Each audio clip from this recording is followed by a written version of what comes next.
All right, folks, so here we have a kind of an old school thermostat. This is at a Staybridge. I just want to go over real quick how to do some overrides. There actually are some other YouTube videos out there online, but if any of you follow me, I wanted to post this here also just so you had access to it. So basically what I found out with this unit's a little SensorStat DDC is that the temperature, it kind of acts funny. It has like temperature limiting devices in it, of course, which I didn't override. It actually went down to 65, so I just left it alone. The other big thing this one has is that it's got the motion sensor. And even if you set it to like 65 overnight, after a while, it'll start to kind of default back to its normal temperature. It seemed like it was just running real hot in the middle of the night. So there's actually a way to kind of override the motion part of the thermostat for like 24 hours.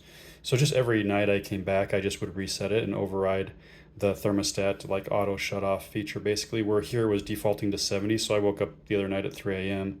because it was too hot.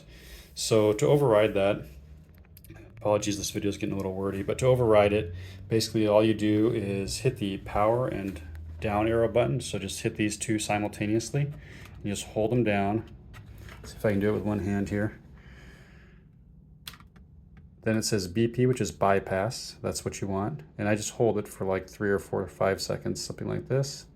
And when I release it, it should stay just like that. So if it doesn't stay just like that, and there, yep, and you want those 2 dashes, that's what you want. If it doesn't stay that way, you didn't hold the 2 buttons down long enough. So now that it's gone to this mode, you're basically in bypass mode now for sure. So you definitely want to see those 2 slashes there. Now you just hit the power button and turn it on, and then whatever temperature you set it at, it'll stay this way for 24 hours. So you won't wake up in the middle of the night sweating when the motion sensor doesn't detect you for like 4 hours and the heat. This one was defaulting back to 70. After a couple hours, it like always goes back to 70. So anyway, just a little video there on how to override these. Aside from that, I don't really know how to do the temperature override to get it lower on this one. I didn't dig into it that much, but this was good enough for me for tonight, so the override feature worked nicely. Thanks again, and hope you all have cool evenings.